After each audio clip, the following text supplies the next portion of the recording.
7 anos para as meninas e 9 anos para os meninos, é quando começa a ocorrer a mielinização do hemisfério esquerdo. Aos 8 anos, ocorre a mielinização do lobo frontal. Vamos analisar agora algumas funções do hemisfério esquerdo, mas muito importante.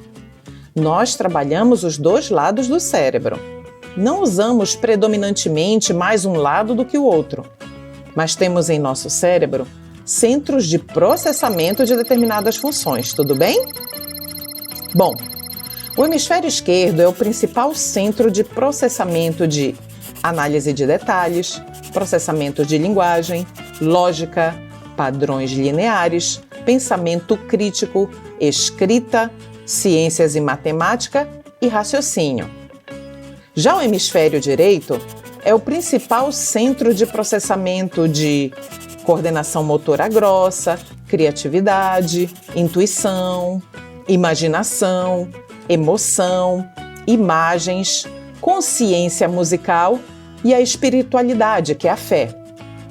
Mesmo parecendo tão diferentes, é o hemisfério esquerdo que conseguimos identificar como o responsável pelo estudo, pelo aspecto acadêmico. Logicamente, usamos também o hemisfério direito, mas para esse fim, precisamos muito do hemisfério esquerdo. Mas surge aqui um problema.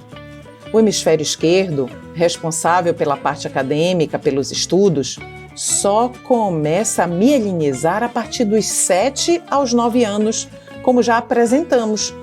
E a idade escolar começa aos 4 anos. Até mesmo se fosse na idade de 6 anos, seria precoce, pois seria antes do hemisfério esquerdo ter tido um desenvolvimento apropriado. Você já ouviu falar em plasticidade neural? Se entendermos isso, entenderemos claramente o prejuízo da escolarização precoce para a vida das crianças.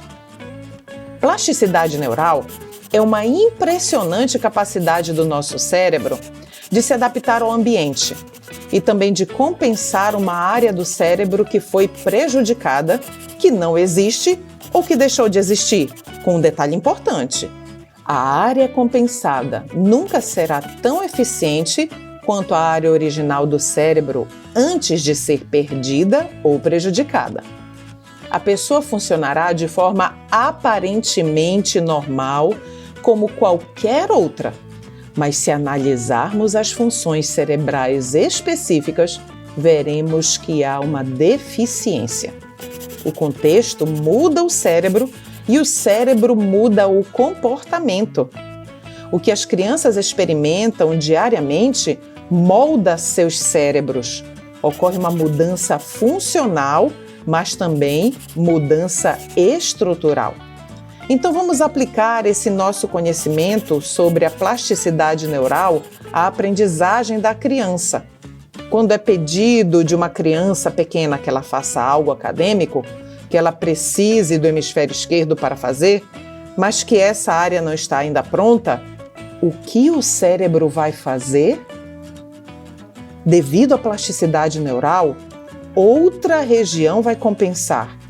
Isso é um problema imenso para as crianças de 4 ou 5 anos. Por quê?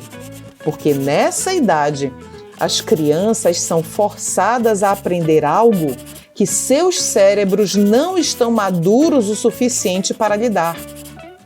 O cérebro é forçado a direcionar as sinapses para compensar. E uma parte do cérebro que não é adequada para uma tarefa tem que fazê-lo de qualquer maneira, formando conexões que tornam-se caminhos desgastados que são difíceis de mudar. Mesmo quando a parte do cérebro adequada para a tarefa está madura, porque o cérebro ainda não foi mielinizado. O crescimento da mielina no cérebro corresponde à capacidade de usar habilidades mentais de nível cada vez mais alto. O processo de mielinização no cérebro humano não se completa até que a maioria de nós esteja na casa dos 20 anos. Alguns fracassos escolares resultam de expectativas acadêmicas para as quais os cérebros dos alunos não foram preparados. Qualquer aprendizado que seja imposto a uma criança pode acabar por causar mais malefício do que benefício. Amadas famílias, o cérebro é divinamente pré-programado para aprender certas coisas em seu próprio cronograma. E Deus, que projetou o cérebro, pretendia que ele crescesse em todo o seu potencial em um ambiente natural. O tempo apropriado para aprender a língua é, coincidentemente, o mesmo em que as mães naturalmente estão sempre conversando com a criança. O tempo apropriado para aprender as funções motoras grossas é normalmente a idade em que as crianças estão correndo e brincando. Tentar contornar isso, colocando as crianças em situações escolares artificiais muito cedo, ou sentando-as na frente de TVs e telas em geral, dificulta muito o desenvolvimento do cérebro, negando a ele a atividade de que ele precisa e substituindo por atividades que forçarão o cérebro a crescer de forma menos eficiente. Eu gostaria de finalizar com a orientação inspirada por Deus em Testemunhos para a Igreja, volume 3, no capítulo 13. Muitas crianças foram arruinadas para a vida em razão de se exigir demais do intelecto e negligenciar fortalecer o físico. Muitos têm morrido na infância devido ao procedimento seguido por pais e professores imprudentes que forçaram o intelecto por lisonja ou temor quando essas crianças eram demasiado novas para verem o interior de uma escola. Sua mente foi sobrecarregada com lições quando não deviam ser forçadas, antes contidas até que a constituição física estivesse suficientemente forte para suportar esforço mental. As criancinhas devem ser deixadas tão livres como cordeiros a correr ao ar livre, soltas e felizes, dando-se-lhes as melhores oportunidades de lançarem bases para uma constituição sadia. Crianças e jovens mantidos na escola e presos aos livros não podem possuir sã constituição física.